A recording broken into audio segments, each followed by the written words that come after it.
Start कर रहा हूँ। हमने लास्ट क्लास में जो एक्सरसाइज चल रही थी मैट्रिक्स की, उसमें क्वेश्चन नंबर 5 तक हम पहुँच गए थे। तो क्वेश्चन नंबर 5 तक पहुँचने के बाद हमने 5 का फर्स्ट पार्ट किया था, सेकंड हमने आपको करने के लिए दिया था। शायद आपने सेकंड पार्ट कर लिया होगा। अगर किसी बच्चे को कोई प्रॉब्लम है उस क्वेश्चन में तो आप पूछ सकते हो मैसेज करके, कोई दिक्कत नहीं। अब हम इसमें आगे चलते हैं। क्वेश्चन नंबर 6, इसमें क्वेश्चन नंबर 6 और 7, 8, 9, 10 4-5 क्वेश्चन हैं, हम फटाफट कर लेते हैं। ठीक है बेटा, मैं स्टार्ट करता हूँ।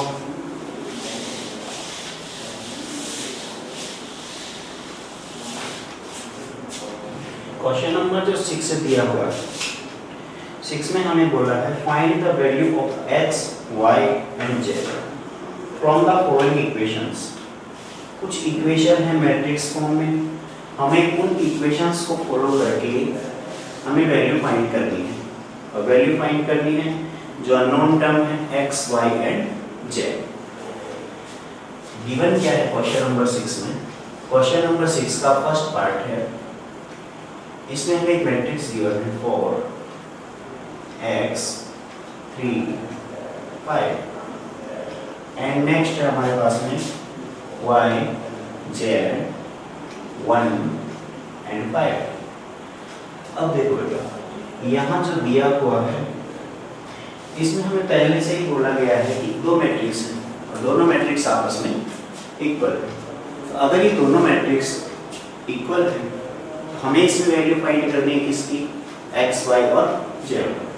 डायरेक्ट कंपेयर करेंगे क्योंकि मैट्रिक्स के जो कॉरेस्पॉन्डिंग एलिमेंट्स होते हैं वो इक्वल होते हैं हमेशा।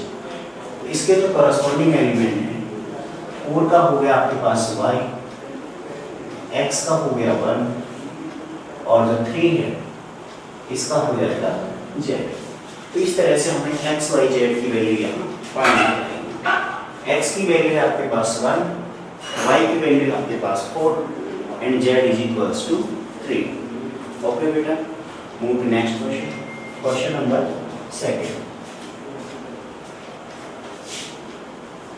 6 का जो सेकेंड पार्ट है, सेकेंड पार्ट में हमें गिवन है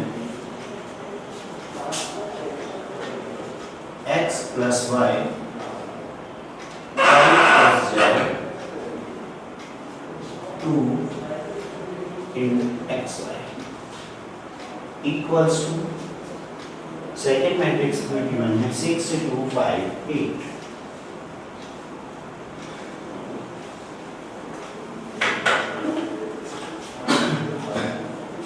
देखो बेटा, जो दो मैट्रिक्स हमें गिवन है यहाँ पे, matrix first and matrix second, compare करेंगे दोनों मैट्रिक्स को।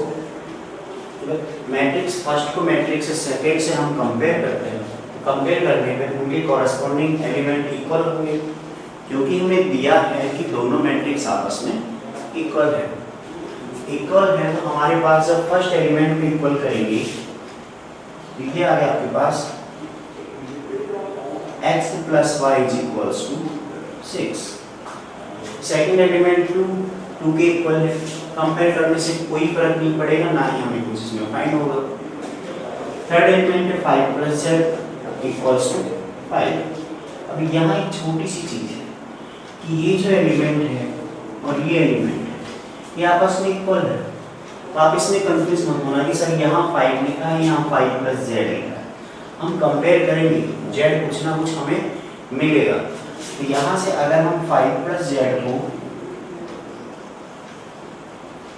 5 plus z equals to 5, then z is equals to 0, value of z is 0।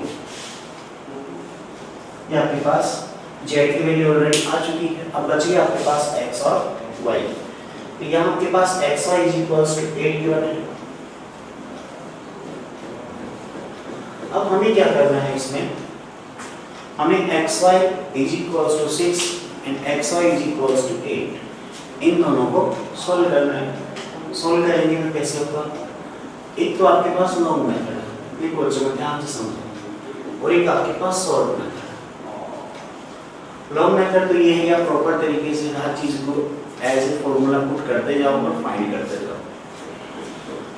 जैसे कि मान लो यहाँ से आपने y की वैल्यू फाइंड की, y is equals to 6 minus x।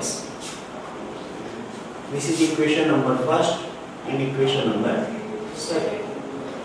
Put the value of y in equation number second. x into 6 minus x equals to 8।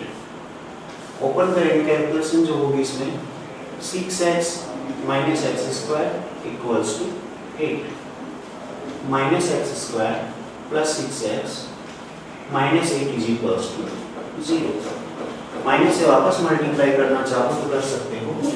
तो यहाँ से आपके पास आएगा x square minus 6x plus 8 equals to 0। ये आपके पास एक क्वाड्रेटिक है। जब आप इस क्वाड्रेटिक को सोल्व करेंगे, फैक्टराइजेशन मेथड है x is equals to 2 and x is equals to 4। तो ये हमें x और y की वैल्यू मिल जाएगी। यहाँ भी समझ सकते हो कि हम x और y की वैल्यू कैसे फाइंड करेंगे। x की वैल्यू आपको जब 2 मिली, उस केस में आपको y की वैल्यू कितनी मिलेगी? आपको पता है कि x प्लस y की वैल्यू 6 है। जब x को आपने 2 एज्यूम किया तो y ऑलरेडी कितना आएगा? 4 है। अब इस वाले केस से जब x 4 आपने एज्यूम किया है तो y की वैल्यू कितनी आएगी? 2 आएगी। x और y की वैल्यू का पेयर बन गया। यहाँ पे पेयर क्या बना? एक तो 2 and 4 और दूसरा 4 and 2। पूरी सारी कंडीशन सेटिस्फाई करते हैं। जैसे कि x into y 8 आएगा, दोनों केसेस में आएगा, इसमें आपको डरने की कोई जरूरत नहीं। ये था आपका क्वेश्चन नंबर 6 का part first and part second. किसी बच्चे को कोई डाउट हो तो मैसेज करके इन्फॉर्म कर दें। Good morning sir and my dear friends. अच्छा, आवाज कम आ रही है आपको मेरी? ठीक है, वॉइस इंक्रीज करवाता हूँ एक बार गाने। तो सभी बच्चे एक बार नोट कर लें इनको। किसी बच्चे को कोई प्रॉब्लम हो तो बता दें। क्वेश्चन क्रम मूव करते हैं। अब तक रिप्लाई आ चुका है। क्वेश्चन नंबर 6 का थर्ड पार्ट आपके पास।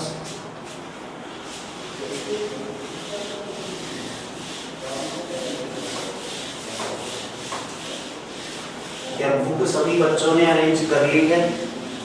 बुक अवेलेबल है आप लोगों के पास या नहीं है?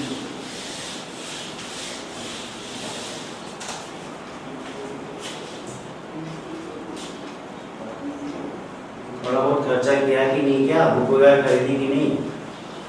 Savings increase, expenditure decrease. Investment proportional होता है ना।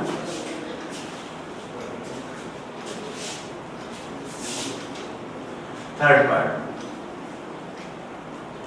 पार्ट है क्वेश्चन आपके पास x plus y plus z, x plus z y plus z equals to 9, 5, 7। हमें इसमें x, y और z की वैल्यू फाइंड करनी है। x, y, z इनकी वैल्यू हम कैसे फाइंड करेंगे? देखो, जब हम इसमें x, y, z की वैल्यू फाइंड करेंगे तो फर्स्ट वाली इक्वेशन या फर्स्ट एलिमेंट ये मैट्रिक्स है जिसका ऑर्डर यहाँ है 3 into 1। इसका भी ऑर्डर कितना है? 3 into 1। एक चीज क्लियर है, अगर आपके पास कोई भी दो मैट्रिक्स इक्वल हो, इसका मतलब ये होता है कि उनमें दोनों का ऑर्डर सेम होगा और उनके कॉरस्पॉन्डिंग एलिमेंट्स भी आपस में क्या होंगे? इक्वल होंगे। तो कॉरस्पॉन्डिंग एलिमेंट भी बराबर होंगे, उनको ही कंपेयर करते हैं हम। x plus y plus z is equals to 9। First element, second element is x plus z is equals to 5। Third element is y plus z is equals to 7। हमें इसमें find करना है x, y और z। देखो बेटा, अगर हम equation first, second and third. तो यहाँ हम प्रॉपर तरीके से सोल्व करें इसके मेथड के अकॉर्डिंग, तो हम ऐसे लिखें बाय इक्वेशन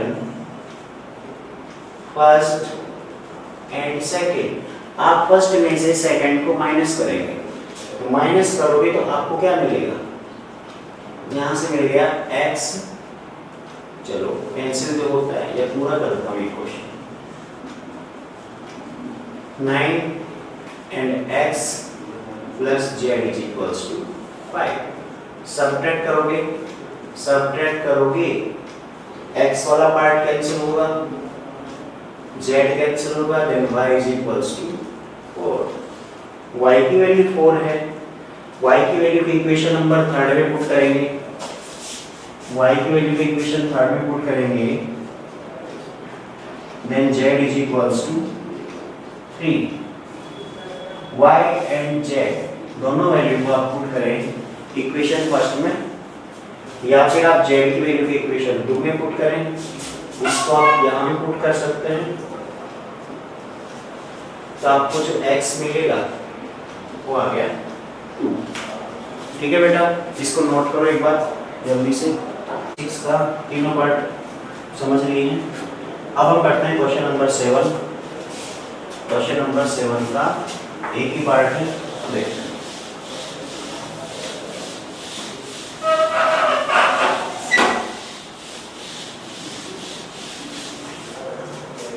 अब हम क्वेश्चन नंबर 7 की तरफ आते हैं। 7 क्या है, देखो 7 में लिखा है find the value of a b c and d from the equation. Equation से हमें a b c d की वैल्यू फाइंड करनी है। ठीक है, देखो क्वेश्चन नंबर 7 है a minus b, 2a minus b and 2a plus c, 3c plus d। ये आपकी मैट्रिक्स फर्स्ट है एंड सेकेंड मैट्रिक्स इज -1 0 5 13। ये आपके पास कोई भी दो मैट्रिक्स गिवन है। अब हमें क्या करना है, इन दोनों मैट्रिक्स को सोल्व करके a b c and d ये चारों वैल्यू फाइंड करनी है। कैसे फाइंड करेंगे, ये देखो, जब हम इसको सॉल्व करेंगे तो आपके पास डबल वेरिएबल एक साथ आ गया है। जैसे कि इसमें a माइनस बी का पार्ट है, a minus b is equals to -1 आ गया। फिर सेकेंड पार्ट आप a और b वाला ही ढूंढो, इसमें a और b वाला एलिमेंट कौन है, 2a minus b is equals to 0। इससे हमें क्या फायदा होगा, अगर दो अननोन टर्म हैं और दो इक्वेशन हैं तो आप इजीली फाइंड कर सकते हो उनकी वैल्यू। आपने पढ़ा होगा इक्वेशन के अंदर कि किसी इक्वेशन में जितने अननोन टर्म होते हैं उतनी ही हमें इक्वेशन की रिक्वायरमेंट होती है उन टर्म्स की वैल्यू फाइंड करने के लिए। अगर हमारे पास केवल एक ही टर्म है तो हमें केवल एक ही इक्वेशन सफिशिएंट है, नंबर ऑफ अननोन टर्म। अगर आपके पास 1 है तो 1 इक्वेशन ही सफिशिएंट उसकी वैल्यू फाइंड करने के लिए। और अगर आपके पास नंबर ऑफ टर्म 2 है, like that a and b, आपको कितनी इक्वेशन की रिक्वायरमेंट होगी, 2 इक्वेशन की। तो यहाँ 2 इक्वेशन हमने ले ली। अब अगर हम इन्हें सोल्व करें तो सब्ट्रैक्ट करना पड़ेगा, और जब हम इसको सब्ट्रैक्ट करेंगे तो ये आपका प्लस हो जाएगा, ये माइनस होगा, ये माइनस, b से b कैंसिल, बच गया -a इज इक्वल्स टू -1, और यहाँ से आपको मिल गया a is equals to 1। a की वैल्यू हमें मिल गई। अब हम b की वैल्यू फाइंड करना चाहें, then a minus b is equals to -1, then a की वैल्यू 1 पुट की हमने, minus b is equals to -1 -2, minus से माइनस कैंसिल हुआ, then b is equals to 2। a and b की वैल्यू हमने फाइंड कर ली। नेक्स्ट आपके पास में है 2a plus c equals to 5। अब देखिए यहाँ आप a की वैल्यू फाइंड कर चुके हो, a इज इक्वल्स टू 1। तो ये जो a है आपके पास, इसकी वैल्यू 1 है, तो यहाँ से हम लिखेंगे 2 into 1 plus c equals to 5. Then c is equals to 5 minus 2. It means c is equals to 3. Next value आपके पास लास्ट टर्म है 3c plus d equal to 13. तो 3c plus d equal to 13 है, तो इसमें भी हम c की value put कर सकते हैं. c आपके पास अभी तक अननोन था, लेकिन आपने लास्ट स्टेप में c फाइंड किया है और c की वैल्यू है 3. तो हम लिखेंगे 3 into 3 plus d equals to 13. Then d equals to 13 minus 9. Then d is equals to 4. ये आपके पास आ गया d. ठीक है बेटा, आया समझ में? किसी भी स्टूडेंट को कोई भी प्रॉब्लम हो एक बार इन्फॉर्म कर. मेरी वॉइस क्लियर आ रही है आप सभी लोगों को? कम ज़्यादा कोई भी प्रॉब्लम हो एक बार इन्फॉर्म कर देना. क्लियर है तो ओके बोल देना. ठीक है बेटा, नोट कर लो फटाफट, स्क्रीनशॉट ले लो. हम नेक्स्ट क्वेश्चन की तरफ मूव करते हैं. नोट करने के लिए आपको केवल और केवल 20 सेकेंड्स या 30 सेकेंड्स मैक्सिमम इतना ही मिलेंगे. रफ नोटबुक में नोट किया था.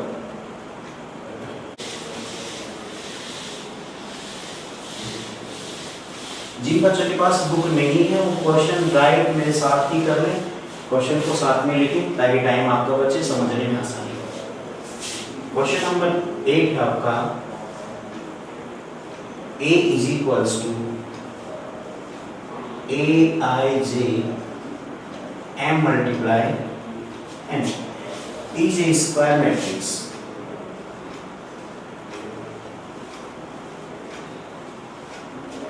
Is a square matrix if, अब हमें इसमें ऑप्शन दे रखा है. First option m is less than n. Second option is m is greater than n. Third option is m equals to n. And last option D is none of these. NOT. NOT means none of these. इसका मतलब not मतलब नहीं वाला नहीं है. ये none of these, ये none of above. ऊपर जो ऑप्शन है उनमें से कोई नहीं. तो देखो इसमें क्या होता है. सिंपल क्वेश्चन है बहुत, एक डेफिनेशन वाला क्वेश्चन है. A इक्वल्स टू कोई भी मैट्रिक्स है, इसमें नंबर ऑफ रो है, तो ये आपके पास नंबर ऑफ कॉलम है. रो और कॉलम स्क्वायर मैट्रिक्स के अंदर हमेशा क्या होते हैं, तो ये इक्वल होंगे. आपका फर्स्ट ऑप्शन रॉन्ग हो गया, सेकंड ऑप्शन रॉन्ग हो गया, थर्ड सही है, ये भी रॉन्ग. आइए सभी बच्चों को समझ में. क्वेश्चन नंबर 8 था. अब हम क्वेश्चन नंबर 9 की तरफ बढ़ते हैं. क्वेश्चन नंबर 9 है आपके पास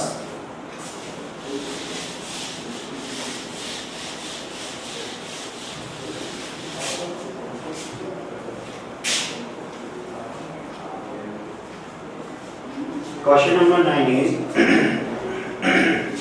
which of the given values of x and y make the following pair of matrix equal. x and y कैसी कौन सी वैल्यू है जो नीचे दी हुई दोनों मैट्रिक्स पेयर को इक्वल शो करती है. मतलब दो मैट्रिक्स हैं, इक्वल करना है, कंपेयर करना है, x और y की वैल्यू फाइंड करनी है. कैसे फाइंड करेंगे वो देखते हैं. मैट्रिक्स कौन है यहाँ पे दोनों, वो लिख लेते हैं एक बार. 3x plus 7 y plus 1 5 2 minus 3x. First matrix, second matrix is 0 8 y minus 2 and 4. देखो बेटा इसमें क्या करना है, हमें दोनों मैट्रिक्स को कंपेयर करना है और वैल्यू बतानी है x और y. इसमें ऑप्शनल क्वेश्चन है, मल्टीपल चॉइस है, 4 ऑप्शन है. अगर 4 ऑप्शन में से कोई सा भी ऑप्शन आपको सही लगे वो टिक करना है. एक ऑप्शन इसमें और दिया हुआ है, नॉट पॉसिबल टू फाइंड, मतलब आप जो इंफॉर्मेशन दे रखी है उसके अकॉर्डिंग वैल्यू फाइंड करनी पॉसिबल नहीं. ये कैसे समझेंगे देखो. सबसे पहले वैल्यू फाइंड करके देखते हैं। फर्स्ट वाले टर्म से 3x + 7, अगर हम उसको 0 के इक्वल पुट करते हैं तो x की वैल्यू हमें फाइंड होगी -7/3। x तो इतना मिल रहा है हमें, और सेकंड टर्म को जब हम कंपेयर करेंगे तो 5 = y - 2, देन y = 7, ये हमें y की वैल्यू मिल गई। फर्स्ट और सेकंड टर्म से आपने दोनों वैल्यू फाइंड की, लेकिन हम इन दोनों वैल्यू के बेसिस पे ऑप्शन टिक नहीं करेंगे। क्यों नहीं करेंगे? क्योंकि हमारे पास नेक्स्ट टर्म और है, थर्ड और फोर्थ। ये दोनों टर्म में इन वैल्यू से अगर सेटिस्फाई होंगे तभी आपके लिए दोनों ऑप्शन सही हैं, अदरवाइज नहीं। क्योंकि आप क्या कर रहे हो, दोनों वैल्यू फाइंड कर रहे हो, और दोनों आंसर किसके लिए है? पूरी मैट्रिक्स के लिए है। और पूरी मैट्रिक्स के लिए कब बोलेंगे? जब ये दोनों आंसर पूरी मैट्रिक्स को सेटिस्फाई करें। तो पूरी मैट्रिक्स को सेटिस्फाई करने के लिए ऑप्शन थर्ड और फोर्थ की तरफ चलते हैं। थर्ड ऑप्शन आपके पास y + 1 = 8, then y = 7। y तो इससे लिए गया है, मतलब y की वैल्यू तो बिल्कुल सही है। फोर्थ ऑप्शन की तरफ चलते हैं। 2 - 3x = 4, then -3x = 2 and x = -2/3। अब हुई प्रॉब्लम, आई नहीं है? यहाँ देखो x की हमें डिफरेंट वैल्यू मिली है दोनों टर्म से। एक ये वैल्यू मिली है और एक ये वैल्यू मिली है। दोनों में से एक ही सही होनी चाहिए, या तो ये वैल्यू दोनों को सेटिस्फाई करे या नीचे वाली करे। इसका मतलब हमारा आंसर क्या होगा? Not possible to find. According to question में दिया हुआ है कि आपके पास 4 ऑप्शन है, ये दोनों मैट्रिक्स हैं, इसमें आपको x और y की वैल्यू फाइंड करनी है। एक टर्म की आप 2 वैल्यू नहीं निकाल सकते। कब तक? जब तक वो लीनियर फॉर्म में है। समझे कुछ थोड़ा बहुत? जब तक कोई टर्म लीनियर फॉर्म में है तब तक हम उसकी 2 वैल्यू फाइंड नहीं कर सकते।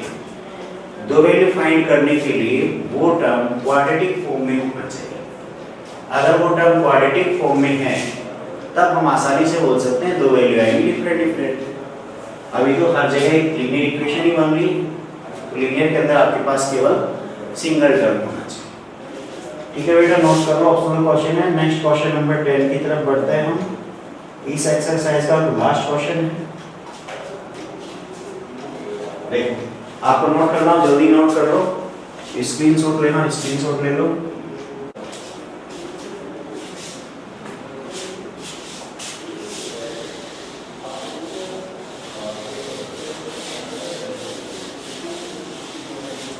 लास्ट है आपका क्वेश्चन नंबर 10। तो हम लास्ट क्वेश्चन नंबर 10 की तरफ आते हैं। तो क्वेश्चन नंबर 10 क्या बोल रहा है? देखो, क्वेश्चन नंबर 10 में है आपके पास the number of all possible matrix of order 3 into 3 with each entry 0 और 1। अगर मान लो आपके पास कोई मैट्रिक्स है जिसका ऑर्डर कितना है? 3 into 3 है। कोई भी मैट्रिक्स है इसका ऑर्डर कितना है? 3 into 3। और हमें क्या बताना है इसमें? कितने पॉसिबल ऑर्डर हैं? तो possible order, sorry, all possible matrix. Order नहीं बताने, हमें बतानी है possible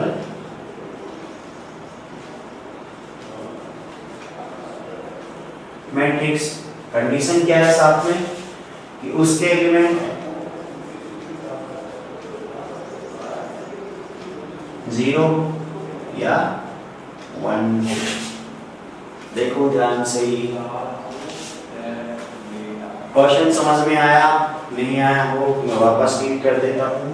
the number of all possible matrix of order 3 into 3 with each entry 0 और 1। इट मीन्स हमें एक ऐसी मैट्रिक्स दे रखी है जिसका ऑर्डर है 3 into 3, उसकी जितने भी पॉसिबल मैट्रिक्स बनेगी उतने नंबर ऑफ मैट्रिक्स हमें बतानी कितनी बन सकती हैं। अब ज़्यादा तब बनेगी जब कोई और कंडीशन देगा। और कंडीशन क्या दे रखी इसमें कि इसके जो एलिमेंट हैं वो आप 0 रखो सारे, या 1 रखो, या इनको मिक्स करके रखो कि कुछ एलिमेंट में 0 रख दिया, कुछ में 1 रख दिया। ठीक है बेटा, आगे समझ में सभी को एक बार क्वेश्चन का सॉल्यूशन।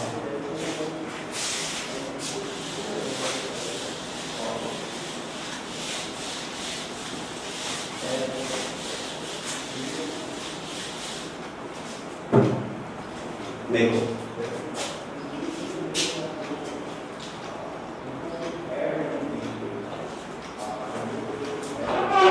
इसके अंदर हमें क्या करना है, जैसे मान लो कि आपको कोई एक मैट्रिक्स दे रखी है, ए मैट्रिक्स है। फर्स्ट कंडीशन सारे एलिमेंट 0, फर्स्ट एलिमेंट हमने लिया 0।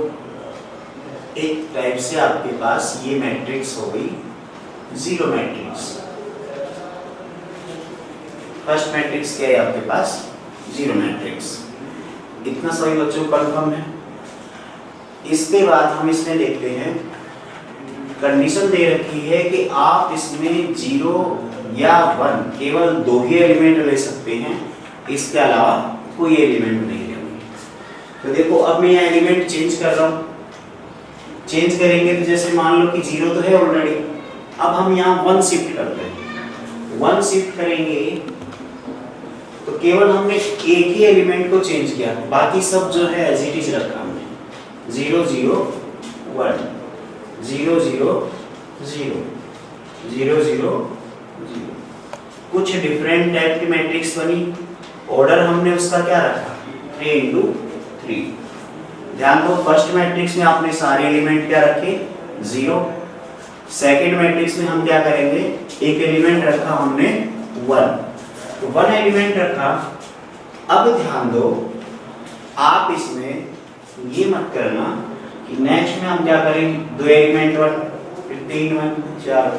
अभी आप डायरेक्ट देखो, तो यहाँ पे आप इस 1 को ही रोटेट करके हर जगह कितनी जगह शिफ्ट कर सकते हो, एक जगह हो गया, 2 जगह, 3 जगह, 4 5 6 7 8 9। इवन कितनी जगह शिफ्ट हो जाएगा 9 जगह शिफ्ट हो जाएगा। तो इसका मतलब यहाँ से तो आप और मैट्रिक्स बनाओगे तो यहाँ से आपके पास आ गई।